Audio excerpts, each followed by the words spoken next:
गंडापुर पश्तूनों का एक कबीला है जो कि डेरा इस्माइल खान की कोलाची तहसील में आबाद है।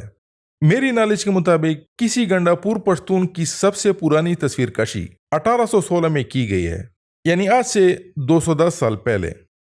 ये तस्वीर कशी ईस्ट इंडिया कंपनी के एक सिविल सर्वेंट विलियम फ्रेजर ने दिल्ली के चंद आर्टिस्टों के जरिए की।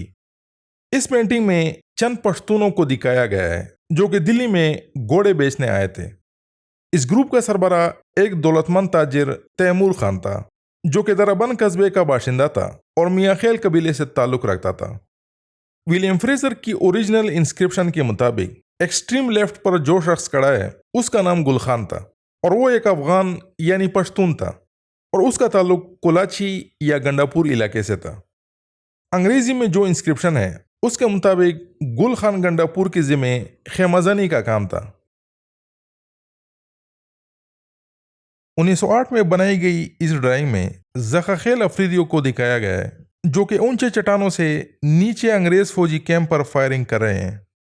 लंदन इलस्ट्रेटेड न्यूज़ का रिपोर्टर कैप्शन में लिखता है कि अंग्रेज फौज को फ्रंटियर में एक बहुत बड़ा खतरा स्नाइपिंग होता है, यानी पश्तून दुश्मन का घात लगाकर उनका निशाना लेना। ज़खाखेल अफरीदियों के पास मार्टिनी हेनरी राइफल्स हैं और इनका निशाना बहुत अच्छा है।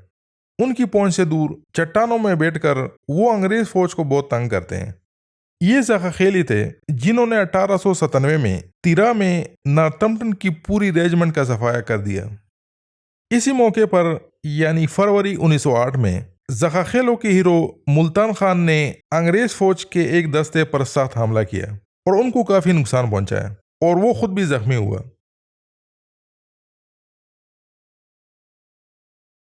1754 में अफगानिस्तान के शहंशाह अहमद शाह दुरानी ने मक्का मुकर्रमा में एक सराय तामीर करने का फैसला किया जो कि पश्तून ज़ायरीन के लिए मुख्तस हो। उसकी कंस्ट्रक्शन की जिम्मेदारी दो अशखास के हवाले की गई, हाजी महराब खान नूरजई और हाजी अब्दुल करीम खान बारकजई, जिन्होंने इसकी कंस्ट्रक्शन का काम 1756 में मुकम्मल किया। चूंकि मकामी अरब लोग पश्तूनों को सुलेमानी कहते थे, इसलिए मक्का में वो सराय रब्बात अल सुलेमानी के नाम से मशहूर हुआ। 1956 में सऊदी हुकूमत ने मस्जिद अल हराम की तोसी और शहर में जदीद इमारत तामीर करने के लिए कई तारीखी इमारत को मिस्मार कर दिया। बदकिस्मती से उस सिलसिले में रब्बात अल सुलेमानी को भी मिस्मार कर दिया गया। सोशल मीडिया पर एक दावा किया जाता है कि आज़ाद कश्मीर का इलाका दीरकोट पख्तूनख्वा के दीर के नाम पर है।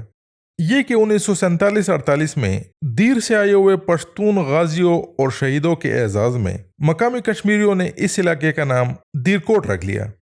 ये बात दुरुस्त नहीं है। 1947 में दीर से कश्मीर में लड़ने के लिए लोग तो ज़रूर आए थे, लेकिन ये इलाका 1947 से पहले भी दीरकोट ही कहलाता था। मसलन 1877 में पब्लिश की गई इस रिपोर्ट में दीरकोट का जिक्र मौजूद है। इसी तरह 1855 की रावलपिंडी गेजेटियर और कई और डॉक्यूमेंट्स में दीरकोट का जिक्र मौजूद है। पश्तो में मिरासी को डम कहा जाता है। ये लफ्ज़ डोम से निकला है जो कि हिंदुस्तानियों की एक ज़ात है। पश्तूनख्वा में डमान तकरीबन सारे हिंदुस्तानी नस्ल के थे जो कि दरिया सिंध के मशरक से आकर पश्तूनख्वा में आबाद हुए, लेकिन कभी कभार कोई पश्तून भी मिरासी का पेशा इख्तियार कर लेता था। मसलन 19वीं सदी के वस्त में सबसे मशहूर पश्तून डम का नाम मीरा था, जिसका ताल्लुक पिशावर से था। मीरा का बाप एक कुकीखेल अफरीदी था, जबकि उसकी माँ खलील इलाके की एक डमा थी जो कि गैर पश्तून थी। मीरा गाना गाने का कम अज़ कम 50 रुपये लेता था और एक मरतबा पिशावर के एक नवाब से उसने 500 रुपये की फ़ीस वसूल की, जो कि उस ज़माने में एक बहुत बड़ी मिकदार थी।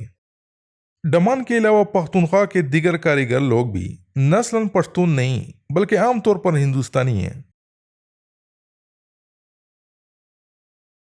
20वीं सदी के पहले हिस्से में अफगानिस्तान के चंद देहात में मगोली यानी मंगोली ज़बान बोली जाती थी। मंगोली बोलने वाले ये देहात अफगानिस्तान के सूबे हरात में वाक़ थे। ज़ाहिर शाह के दौर में उन पर फ़ारसी ज़बान का बहुत ज़्यादा असर हुआ और अगली चंद दिहाइयों में वो ना सिर्फ अपनी कबायली शनाख्त भूल गए बल्कि 1970 की दिहाई में उनकी अक्सरियत अपनी मंगोल ज़बान भी भूल चुके थे। تاجک قوم پرست پشتو زبان پر انگلی اٹھاتے آئے ہیں، لیکن افغانستان میں چھوٹی علاقائی زبانوں کو سب سے زیادہ نقصان فارسی نے پہنچایا ہے۔